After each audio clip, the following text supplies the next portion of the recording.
All right. Thank you so much, Jovi. I'm excited to be here, chat with you guys today. I'll give you the same background that I gave Jovi when we were brainstorming what would be the most helpful topic and just approach for today's session. So for background, I've talked about marketing and growth to a whole broad range of audiences, ranging from hundreds of portfolio companies backed by VCs like Sequoia Capital, Andreessen Horowitz, Bessemer, et cetera. I've given talks at Harvard Business School, and I find the ones that are actually the most helpful are where we go really personalized, and we don't, there are a lot of smart marketers who could get up on a, soapbox and talk at you about marketing for an hour, around marketing theory and all sorts of stuff. And I find that just leaves you wanting to hire someone like us, but it doesn't really arm you with the strategic and tactical knowledge that you can action tomorrow. So my goal with this session is to make it highly personalized, highly interactive. Most of the session is going to be Q&A once I kind of set the foundation up for us. And I would like you all to ask questions. No question is too simple. A lot of the time in marketing, the things that people mess up the most, and in growth and in demand efficiency in particular, are the simple things. I was on a Zoom call just last week with a publicly traded CMO of a publicly traded company. And they went through the same evaluation that I'm going to take you all through, the same framework. And their comment was, wow, it's sometimes just going back to these essential elements. You get so caught up in the movement of everything happening all at once so quickly that you forget about some of these kind of essential foundational pieces. And that's where a lot of the leverage is to be found. So that's my background there on our approach for the day. I'm going to share my screen and just give you a quick overview of who I am and why this might be helpful for you. So my background, I was actually a SaaS founder before I started Mattermade. So my first company, I've had 3 companies so far. My first company was a contract lifecycle management company. We were backed by VCs out of the Bay Area in the US, and that company was acquired in 2014. After that acquisition, our investors sent me around to do growth stints as an advisor, helping their portfolio companies figure out how to grow at the early stage and figure out how to grow efficiently. And so my kind of shtick that I became known for was helping companies break through that 10 million in ARR target efficiently, and then set them up foundationally for scale. I ended up founding Mattermade, which is a growth agency, because I found that just as a solo advisor, it was really hard for me to help them see through to the results that they wanted. Like, just giving advice only got them so far. And so now at this point, Mattermade has helped all these logos you see on the screen and a ton more exceed their growth targets around paid demand. So quick background there. One of the things that I focus on when I'm advising, when I'm investing, or even through my firm Mattermade, is really using marketing as a tool to drive board level metrics. I think a lot of the time there's a bunch of noise in marketing around kind of higher level leading indicators that don't actually trickle down to revenue, don't actually trickle down to the things that matter. And so everything that I look at through the lens of how are we going to drive more qualified ops, how are we going to drive more revenue, and how are we going to reduce cost to acquire, or at least marketing attributed cost to acquire. These are the average stats after 6 months of engaging with my firm. So I'm going to show you a couple of just our outcomes, not because I'm trying to sell you anything, but just because I think it gives some validity to the framework that we're about to walk through. Originally, the framework that we will walk through in a second was something that we kept really close to our chest. This was our secret sauce. And what I learned when the market took a downturn was that there were a lot of companies out there that couldn't afford to work with us, but really could use the insights and the guidance that we had to offer. And so I decided to open source our entire framework. And that's what the evaluation that we'll take in a moment is. But when we look at these results that we were able to drive, again, the reason I'm showing these to you is because the same framework we'll go through is the framework that drove these results. So that's Loom, Calm, Hopin, product board. You get the idea. So that is the amount of talking at you all that I will do for the entire session. The rest of it's going to be interactive. I'm going to switch over to the demand efficiency evaluation. So I'm going to put this link in the chat and have everyone fill this out. We're going to do it together at the same time. Where's the share button? Here it is. Chat.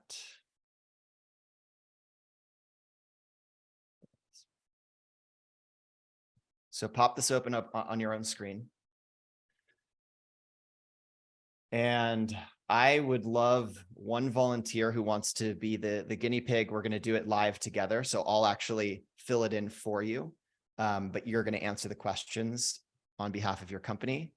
And then while we're doing that, everyone else should follow along and fill it out for their own company.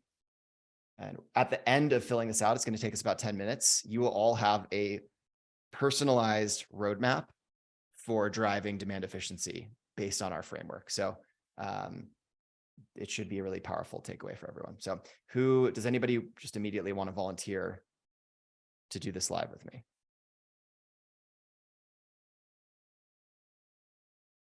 And Jovi, I'll look to you to keep an eye out for that hand raise. No one's hand raising today. Very quiet. Very quiet. I'll give you a chance to volunteer now before I call on a random person. Let's do this. I would like the person who is the furthest along in their ARR journey to be the one who volunteers. The reason why is because I'm guessing you will have tried more things. And so there'll just be more inputs for us as we do it live. And that'll also set a good stage for us to explain if there are any questions that some of the folks who are on the earlier end of your journey aren't familiar with. I can then use that time to explain what they mean. So Jovi, do you want to nominate someone who might be closer to that later stage? So I would nominate either Stefan or Keith. Both are very ahead of their journeys. Stefan, you're very lovely and always are good to get involved. So sorry, you are it now. See, that's what happens when I know you too well. Yeah, okay. Yeah, all good, all good.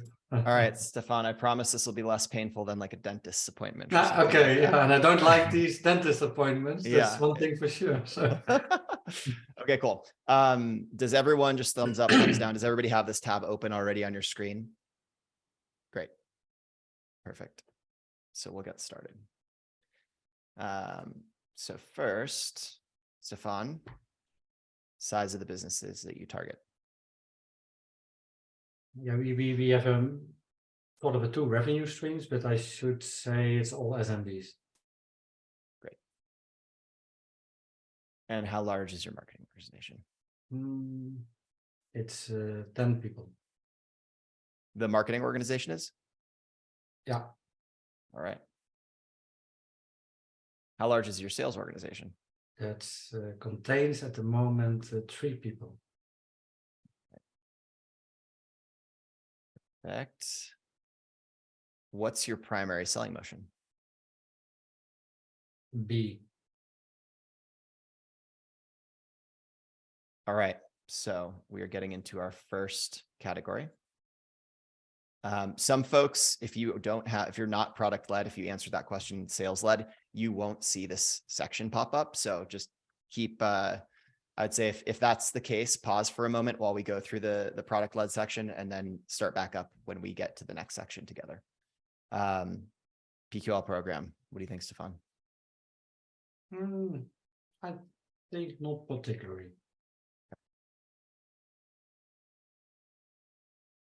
Do you have personalized user onboarding case based on persona and use case? Not at the level that we want. All right. Do you have viral growth loops built into the product?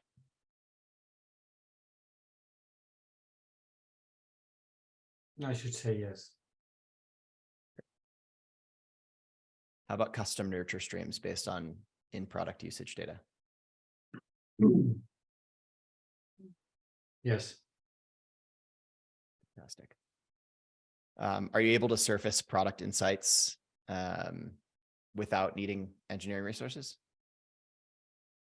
At the moment, it's we are sort of a transition. To give you a bit of a perspective, I see myself more as an early stage a startup founder, which like with a growth hacking mindset, with likes a lot to experiment.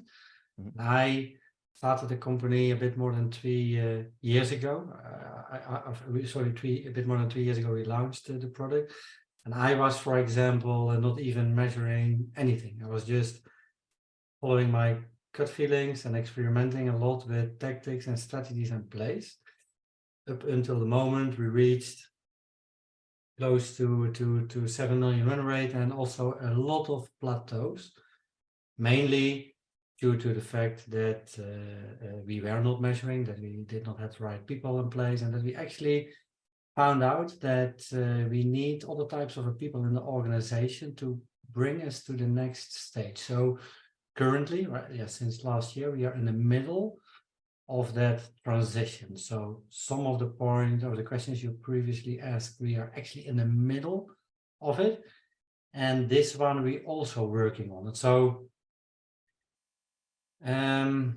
I'll say yes, because it sounds like you know that this is something that you're. we in the middle of implemented implementing. Amplitude and these kind of things, and HubSpot better, and so it's in progress. Great. All right. That's helpful context. Thank you. So let's go through. Do you leverage product usage data to help sales expand into larger accounts? Not yet. How many product-driven experiments do you test each month? At least one. Great. Okay. So at this point, regardless of if you answered product-led or sales-led, we should be back to the same fork in the road with for everyone else. So let's make sure we're all on revenue orchestration. We'll go through it together. What percentage of your initiatives are focused on top of funnel versus middle of funnel? I would say 2, so more top of funnel. Perfect. And before I move on to the next question, is everyone clear on kind of funnel stage definitions, top of funnel, mid funnel? Thumbs up if you are. Cool. I figured. All right. Which of the following do you currently have implemented? Options: lead routing, lead scoring, automated lead booking, lead enrichment. C. Perfect. Any others? Lead a bit. Okay, great. What type of regular meeting touch points do you have between sales and marketing? We have the same responsible person there, so that makes it maybe a bit more easier. So the leadership alignment is there, as it's the same responsible person for both departments.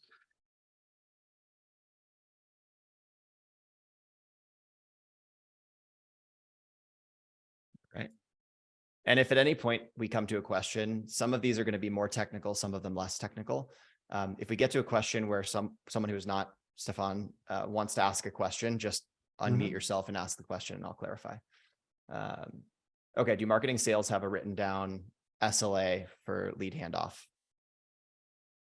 Written down? I don't think so. And I'll explain at the end why some of these, like the thinking behind some of these, and I'll share stories of companies at a later stage scale where that kind of thing becomes really important. Yes, this we have. Yes. Okay, perfect. Okay, customer focus. We don't need to read that big blurb. Let's just go through how much of your TAM are you currently targeting through marketing?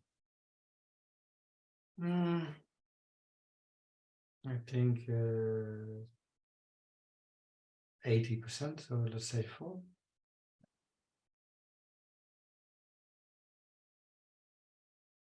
Does your team have a named list of accounts? Yes. Out of curiosity, so your market is SMB, but you have a named list of accounts. Oh, sorry, I thought this is for sales, a named list for ABM approaches. It is, yeah. Oh, okay, yeah. What's your ACV, just out of curiosity? Oh. Good question. Can't answer it right now. Okay. All right, top of funnel. Do you drive paid demand to homepage or to persona specific pages? Both. Okay, perfect. How sophisticated do you think your ad programs are today? Not very, as we rely for 90+% on organic and inbound marketing. Okay. Does every landing page have a custom, or sorry, every live campaign have a custom landing page with copywriting to match ad intent? I think yes. Good. Are you currently leveraging intent data? I don't think so.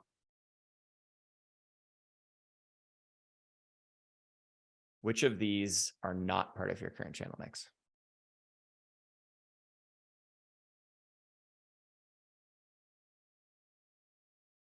Direct mail, guerrilla marketing.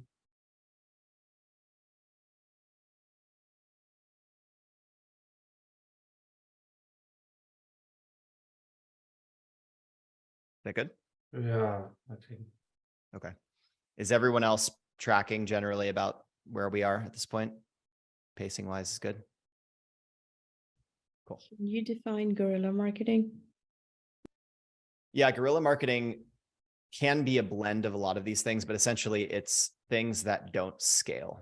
So this would be, sending a team and showing up at a field event and doing some sort of splashy PR thing that you can only kind of do once, and then you have to come up with a whole nother creative idea. So it's usually like a creative idea that isn't scalable or repeatable, that requires a pretty heavyweight investment of people's time to accomplish, is how I would define guerrilla marketing.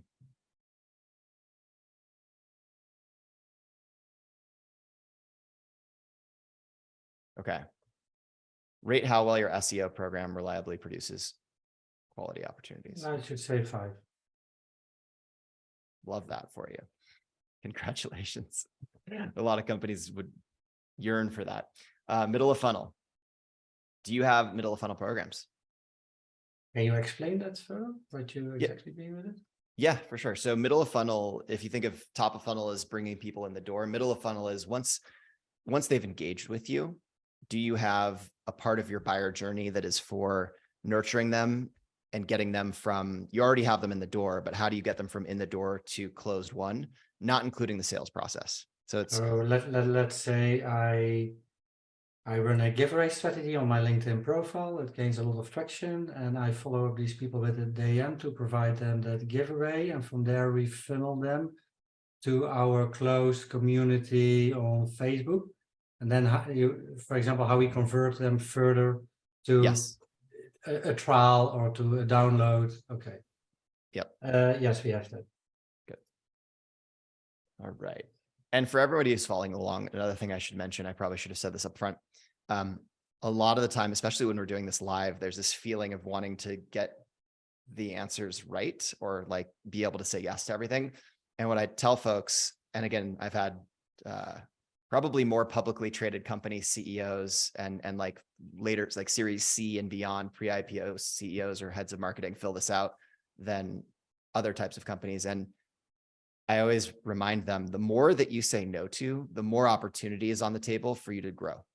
So it's actually a good thing when you're feeling kind of this feeling of like, sometimes it feels like embarrassment, or sometimes it feels like, oh shit, like that's a blind spot and I don't like having blind spots. But every one of those means that's a growth lever that's untapped. So I think we should celebrate those and kind of get excited about it.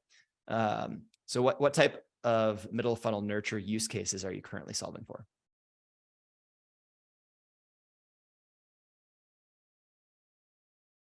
B.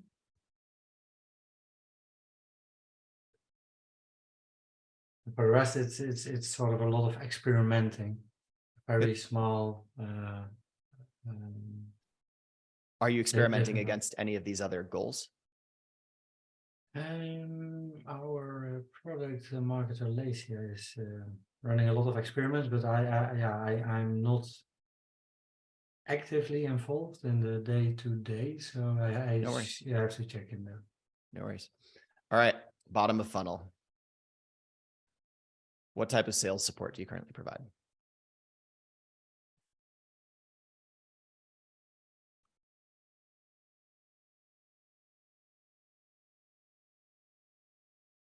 A.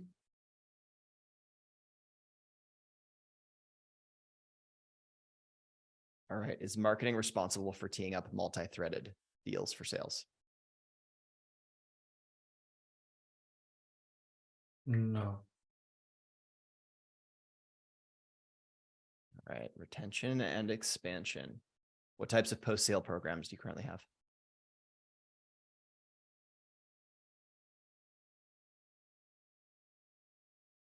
C.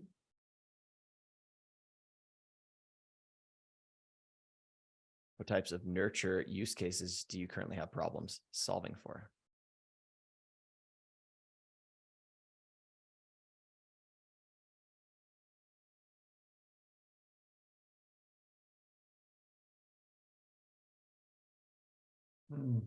Maybe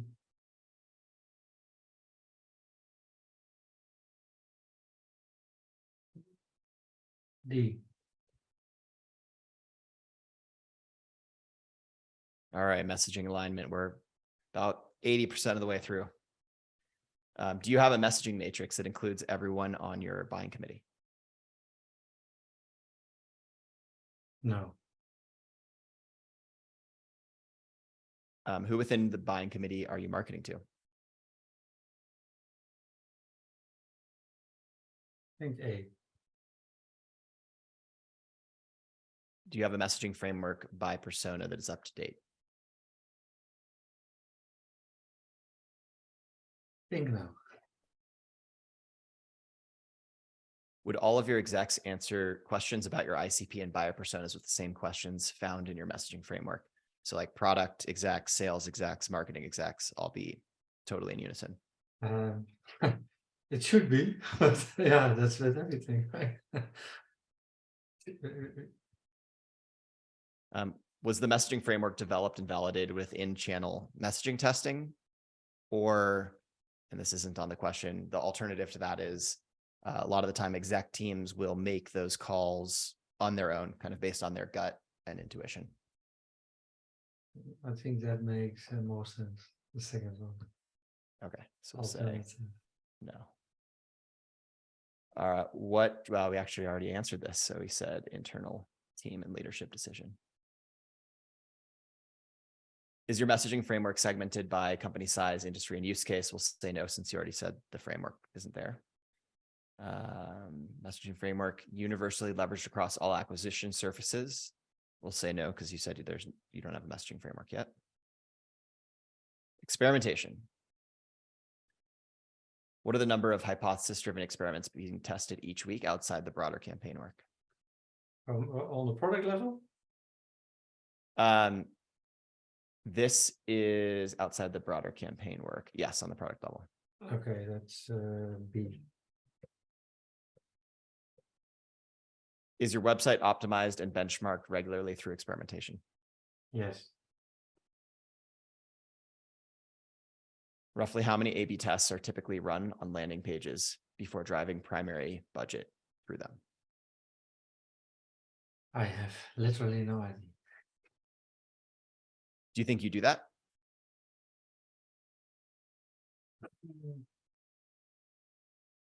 I think yes.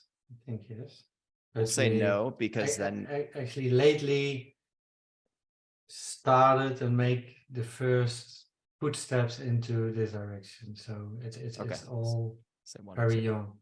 Cool. How many channels have you not tested but think that you should be testing? I should say definitely C. All right. You made it. Thank you for being willing to The put yourself volunteer, out yeah. there. Yeah. Maybe it was as painful as a dentist. I don't know. Not yet. Not yet. No, that was it. All right. And I can't see. I have to really squint to see your last name. Yeah, I will. I will type it in the chat. There we go. What's your email address? Stefan@expandi.io. EX. PANDI.io. Perfect. Thank you.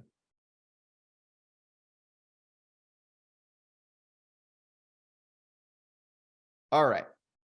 Now for the fun part.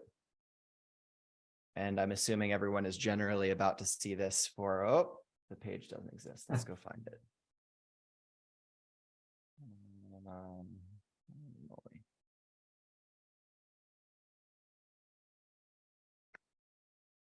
I'm going to stop sharing my screen for a second and log into our backend to figure out where your results went. While Eli is finding that out, thank you so much, Stefan, for taking one for the team. We really appreciate it. I saw it in your eyes when you logged in. You were like, I'm really into this workshop. So I thought you were the right person for that, for that volunteer. I hope this doesn't scare anyone else from getting to know me. I'm actually really lovely. I don't like picking on people, but I know a little one or two about everybody. In Mykonos, we search for other volunteers now, right? So Stefan, you're good for the year now. So the next one, another speaker chooses a volunteer. Everyone I can safely else, join out. The next one. Yeah, exactly. Perfect. So everyone completed the evaluation. Great. Did everyone get that same error? Nope. No. Alex says no. Joran says no. I got the result also. Thank you. Okay. All right. Who else had the result? All right. So for the sake of time, what we're going to do, and this won't be as gratifying since you all saw that, went through the questions with us live, but I'll have to follow up afterwards and figure out what's going wrong with your page and make sure. I know that your questions were recorded, so I can make sure you get a page, but it's going to happen after. So why don't we take someone who did get results? And just a quick one, Eli. Will the evaluation be available after the workshop as well? Will the link be live? Sorry, I found it. We're good. Just joking. There we go. Let me share my screen again. Perfect. Back to your expected programming. Okay. I was about to have to go yell at some engineers, but we're good. Coast is clear. All right. So it shows you how you stacked up against industry peers, which is cool. And you can look at the full leaderboard if you want later on. We won't do that today. It talks about where you were strong and where you have room to improve. Really, to me, this isn't helpful because we want to find ways that we can improve. But this section down below is incredibly helpful.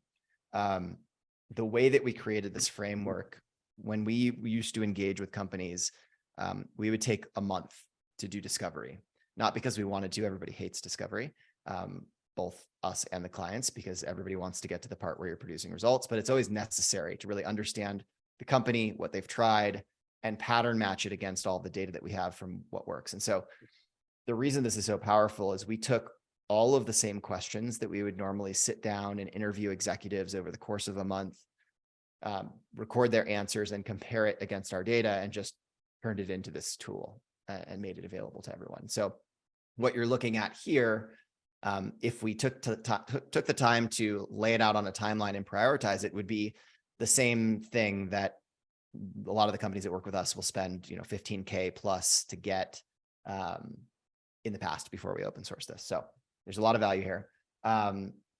What I'd like to do is have each of you look at your results, and if there are things that jump out that you don't understand or want to learn more about, like why is this important? It could totally be questioning it, like why is this important now? Is it important now? How should I prioritize this list? I can go in here and pull all of yours up. So just tell me your company name, we'll pull it up.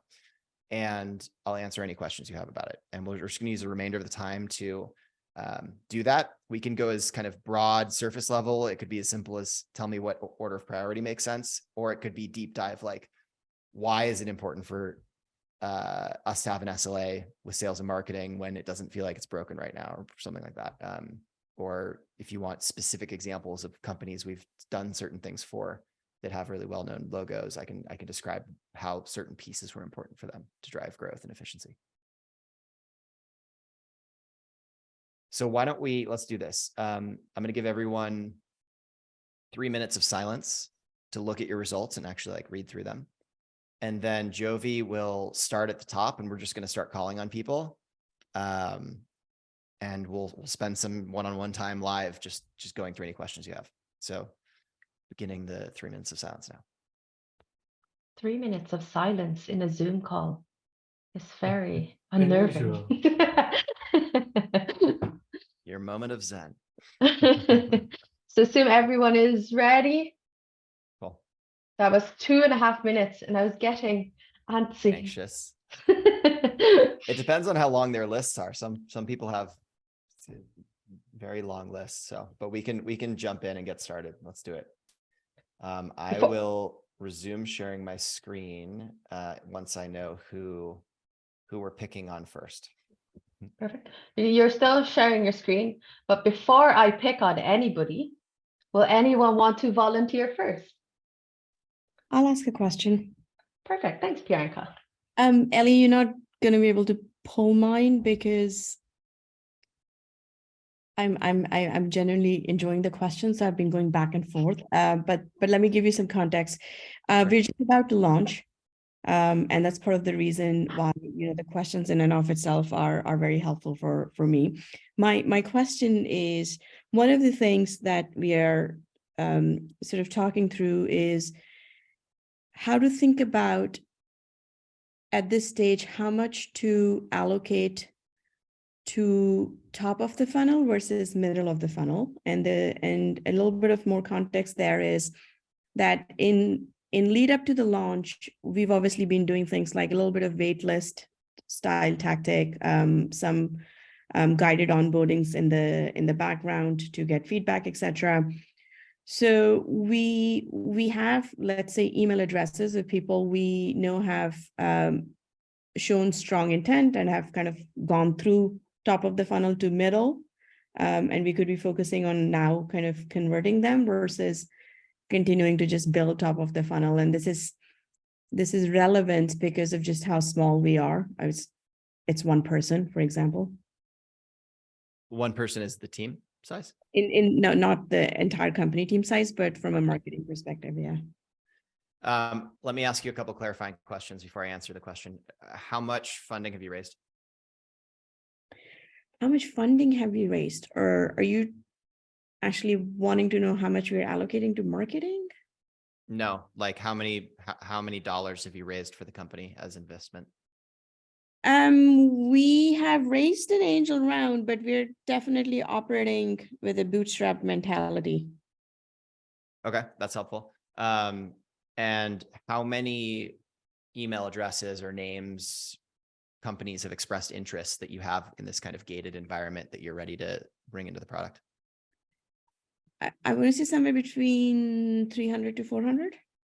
Okay. And are you targeting SMB, mid-market, enterprise? Yeah, it's SMB. It's targeting other startups, actually, to be more precise, within SMBs. Great. And do you have a product-led motion? It's not mature enough to be called a product-led motion right now. Rather, do you have a trial or something that a product experience that people can Yes. easily be onboarded into? Yeah. Okay, perfect. Cool. So I would say at your stage with the amount of capital that you've raised, I would not push on top of funnel yet until you know how to move the people you already have through the middle and bottom part of your funnel. 300 to 400 people is certainly enough to break them into cohorts and start experimenting with what works in driving them to convert and nurturing them. So I would get really obsessed with that right now because it doesn't cost you anything aside from time, and you already have one headcount. So that's where I would be really focused. I think there'll be a lot for you to learn in that problem space that can then inform your top of funnel activities around how you message, where these people spend time, just better deeply understanding their persona and what value they find in the product. All of that will become hugely valuable for your efforts in top of the funnel once you do start putting paid budget behind growth. I will put an asterisk next to that, which is there's a certain camp of founder mentality. And I'm especially harsh on founders because I've been one multiple times, both in software, e-commerce, and I don't count services because I know software and other, we all look down on services businesses. So I'll ignore that part of it, but I can be kind of a bit stern and honest because of my background as a software founder. So there's a camp of founders that get proud of not spending to acquire users through paid channels. And once they get to a certain, it's usually first-time founders, once they get to a certain point of maturity with their business, they'll realize this is actually a weakness, not a strength. The reason being is if you don't have strong channel diversification, at some point you're going to run into a brick wall and your growth will fall off a cliff. And whether it's investors or even just your own self and board, your business will hit a plateau and you'll suddenly be kind of floundering, wondering how do we leverage paid channels to drive acquisition? And that creates a vulnerability where your competitors, if they've figured out how to drive growth through paid acquisition, will be able to, it's kind of greenfield for them. They can just run with that until you figure it out. And paid acquisition is not something you crack overnight. It's not a silver bullet. It takes time and a ton of experimentation, and there will be a lot of wasted budget getting there. So I say you shouldn't invest in it now because you are still angel funded and on the earlier stage, and there's better insights to be had through middle funnel at the moment. However, I would pretty quickly, once you raise more capital, at least begin experimenting. Doesn't have to be like a huge heavy push, but start getting those learnings at a reliable cadence, investing a certain amount of capital each month just to learn. You'll be way better off down the road because of it. So just kind of giving those two sides of the coin. Did that answer your question? Yeah, it does. That makes a lot of sense. Thank you. All right, who's next? Perfect. Any other questions before I call upon the people? All right, power's my hand now. Keith, do you have any? I'll start with yourself. Oh, you're a mute, sorry. Yeah, so Eli, this is my second startup. Awesome. I'm trying to build it completely differently than I built the first startup. Sounds right. Which was sales led, and this time the first one was very sales led, and we exited last year, and it's the same two co-founders for round two. Nice. But we're trying to very much think through the product led motion, and basically, I'm building it. We've both founders are well funded. We're now a not typical startup because we can self fund. Yep. With our pretty deep wallets. My concern is really just designing really from this initial motion. And our initial motion, our current plan is to basically, my background is actually also in legal tech. Nice. So, I feel your pain. Yeah, but we're going to relaunch it. We're going to start, but the TAM on this product is really much broader than our original technology. Okay. But it will apply to legal. So we figured we're going to do an intimate launch to those who know us. That's easy. Fair. Since I have personal brand in that space. But our goal is to really design and then launch, go broader and broader and broader. And we're doing all our market research in that. But my concerns are really is getting the right infrastructure in place. So the big theme is, since we've got the capital, we want to basically build to scale instead of rebuilding later, because that has, those rebuilds I've lost 6 months to a year rebuilding something once you start. So really, I'm looking for some advice on, okay, what do we want to really lay down on a product led? What is the infrastructure we need to buy?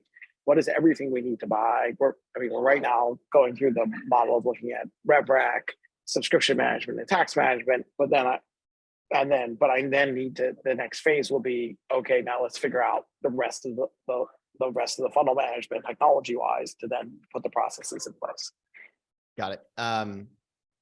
That makes perfect sense. And echoing your sentiment around having lost 6 to 9 months redoing things, I can't tell you how many very notable hot tech companies, logos you'd all recognize, have come to us at like Series B, thinking they're about to pour fuel on the fire and stomp on the gas pedal, and then they end up wasting 6 to 8 months where we have to redo their foundational stack because they skipped that part in the beginning. So smart.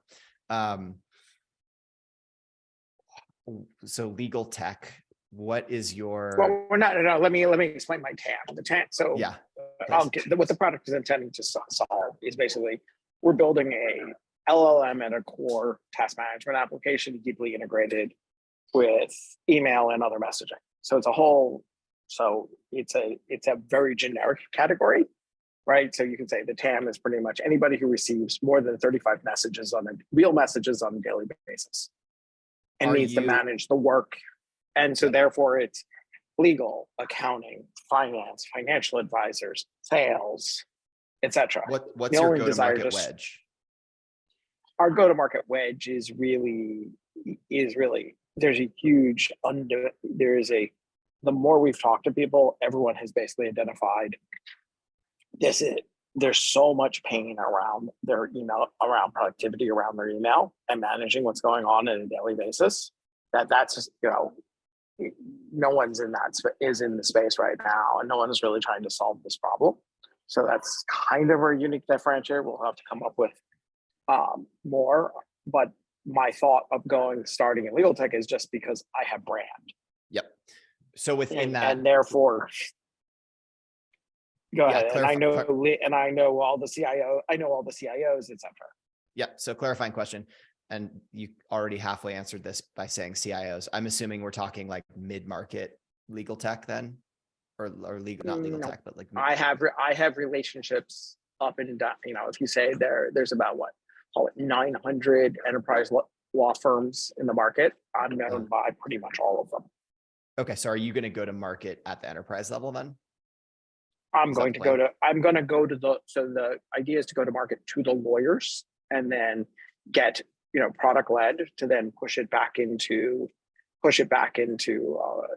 innovation and CIOs to basically say, well, maybe you want this as a broader play. Makes sense. Okay, that's very helpful. So I would be careful not to over architect your stack in the beginning and just really focus on having strong foundational elements. I think there's so much noise in this space. It's easy to end up with a bunch of tools that you don't actually need in the beginning. So if I were in your shoes, I would make sure, and take it with a grain of salt, this is just my opinion, but I've seen a lot of revenue marketing sales stacks and product-led stacks. I really like Salesforce for sales, HubSpot as your map, something like Endgame to give you that was the question around, are you able to surface product usage insights without needing to go to your engineering team or data team to ask for it, or to digest the data. So what was that? So what was that? Sorry, Endgame.io, I believe.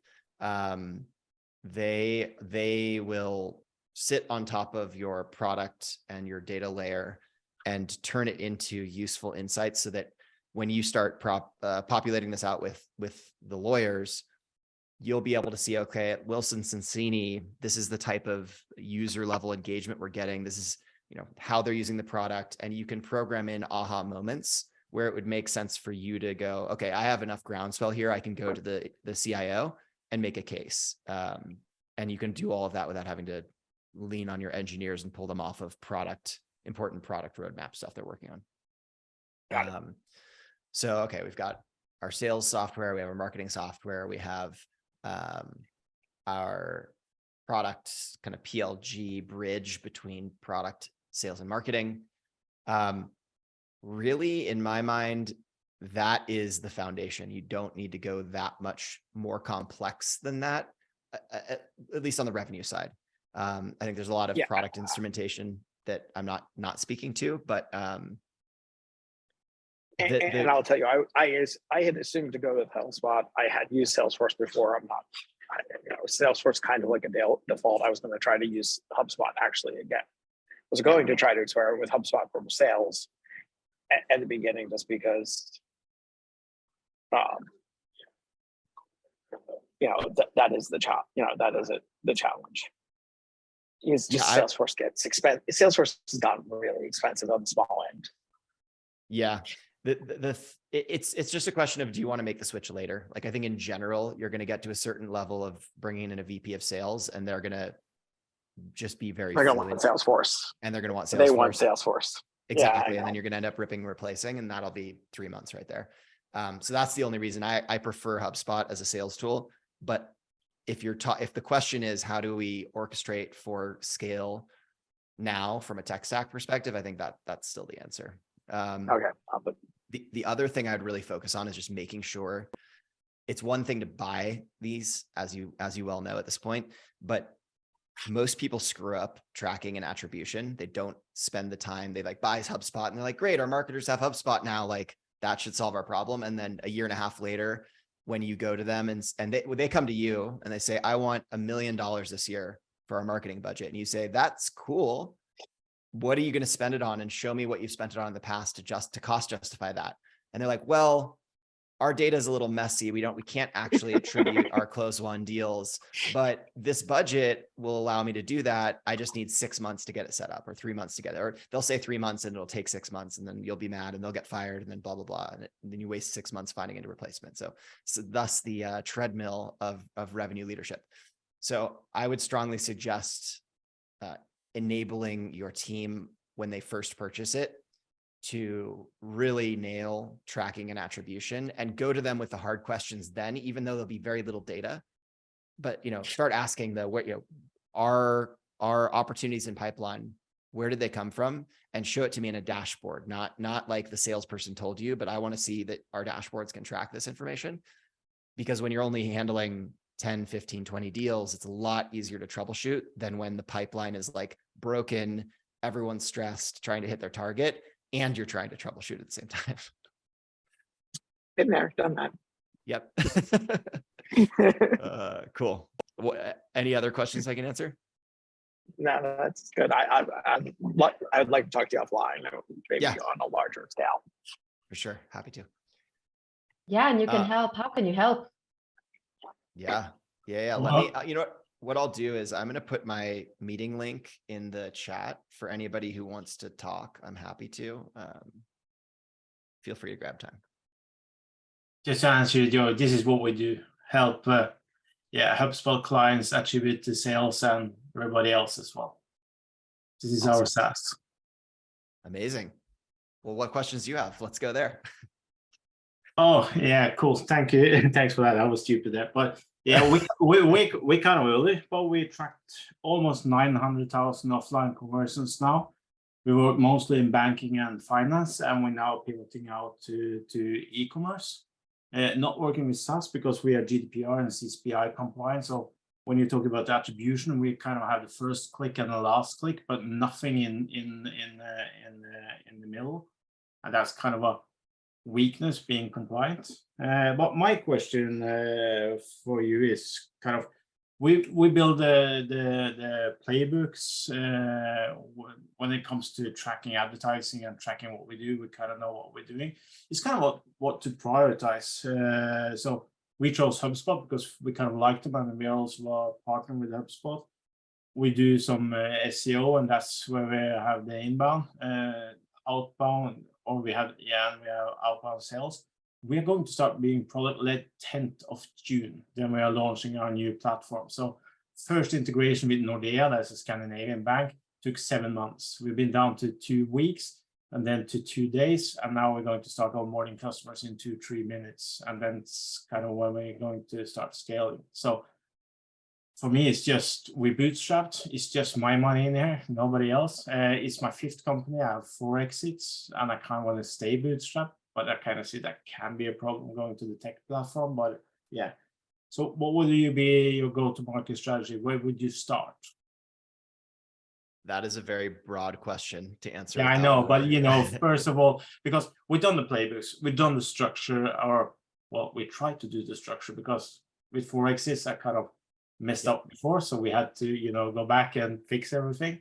So hopefully we have everything in place there, but it's still the go-to-market strategy. It's so easy, but it's so hard. Yeah. What's the company name? And I'm going to pull up your results because that'll help me see things on a page. Detective.com. Detective. You put it in the chat. Bad name for the States because everybody calls it digestive, but yeah. There we go. I've got it. Facts. And we're just 4 people, so that's why the answer is like it is. All right, here we go.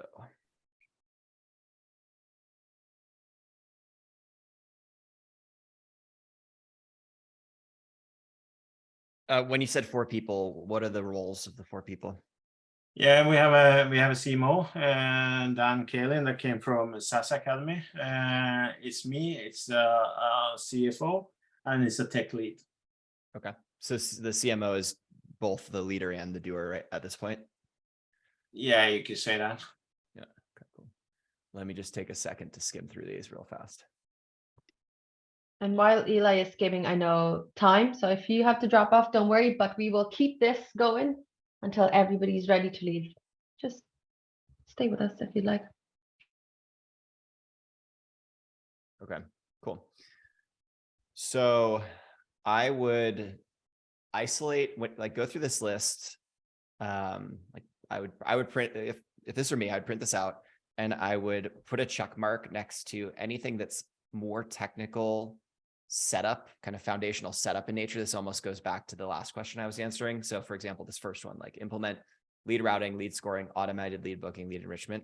As you know, that'll take your CMO maybe an afternoon to do at this like kind of early stage, because you don't have a bunch of legacy baggage to contend with or strong opinions yet within your organization. Whereas I've seen this take 2 months, 3 months to do once a company is at Series B, just because there are a lot of opinions in the room. So I would find all the things like that that are foundational in nature that you can accomplish in half a day, each of the items, and just dedicate a couple of like a week or 2 to just knock those out, because they'll take so much time down the road. You'll be happy that they're done and they're set up, and you can lean on them foundationally.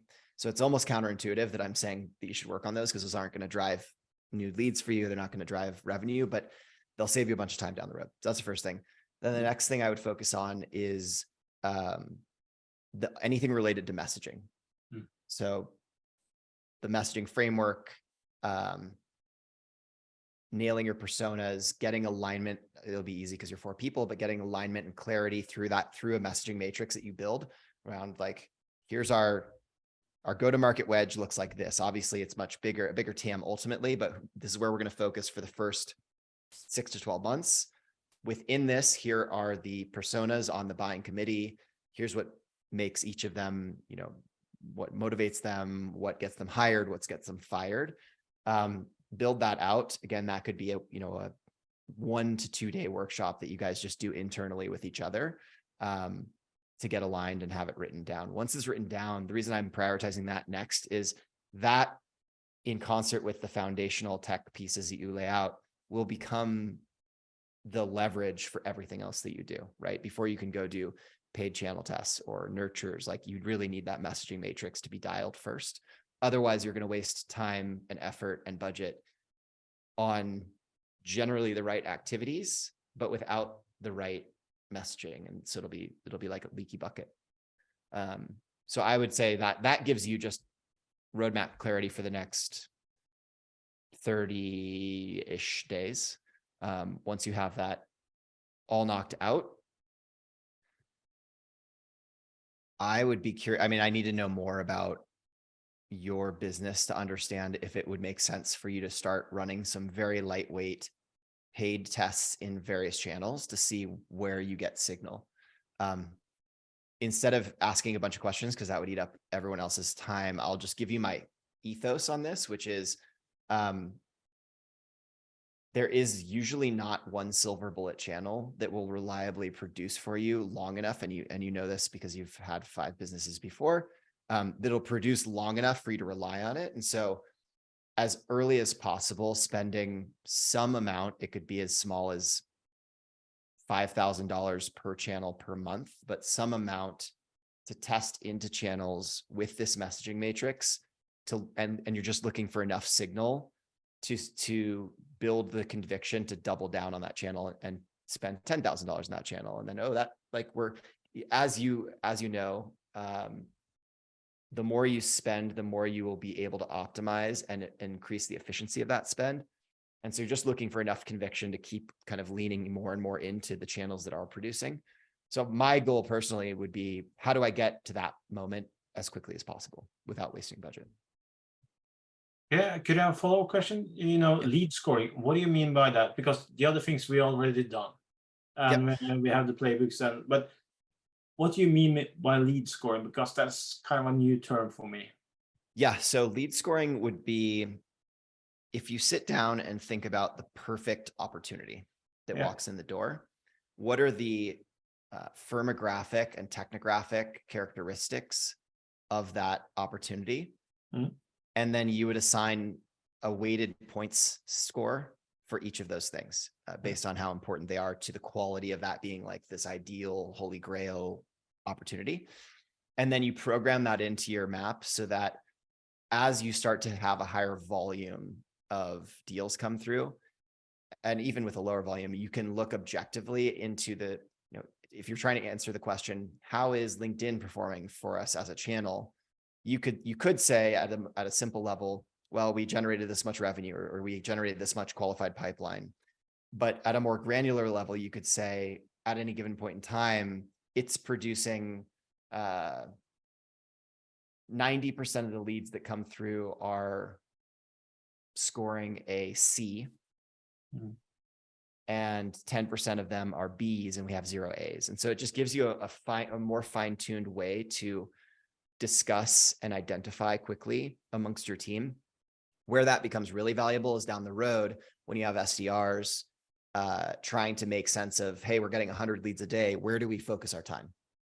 That's when it becomes mission critical and a breaking point for a lot of companies who haven't implemented it, where they can just say, okay, all of the companies who scored an A need to be routed to an SDR within 5 minutes. Someone needs to have called them or made sure they've booked a meeting. Anyone with a B, our SLA is same day. Anyone with a C, we actually don't invest SDR time. It goes into an email nurture stream. Anyone with a D or below, we ask ourselves, why are we paying money to drive these low quality leads? And what can we do to reallocate that same spend that's driving Ds into driving more As? Thanks a lot. Yeah. Perfect. Nice. Conscious of time, all the times in the world here, everybody's busy. Thank you so much, Eli. I know you've sent your meeting link there as well. So I know everyone, once you've completed the evaluation, if you have any questions, I know Eli is very open to connecting with everybody. So we'll share these links as well when we share the recording on Friday, but just in case, there you go. But aside from that, I hope everybody had a good time today. Thank you again for coming. Thank you, Eli. Thank you, Stefan, for being a good sport in that one, and to everybody else joining in today. Again, just one quick reminder for me, I've sent through the feedback link there. If everyone could please respond to that. I love to know what you guys are all thinking, but also it helps us improve future events. And my last one is we only have 3 more seats for Mykonos in 2 weeks. So if you are still thinking of you wanting to go to the SFM retreat, 3 more rooms available. Once they're gone, they're gone. You'll have to wait till next year. Joran's going to be there. Jan's going to be there. Stefan's going to be there. So don't miss out. We'll all have a good time. But aside from that, thank you so much all for joining today. And I hope to see you soon. Have a good evening and have a good rest of the week. Thank you so much. Thanks, everybody. Cheers. Thanks, Eli. Thank you.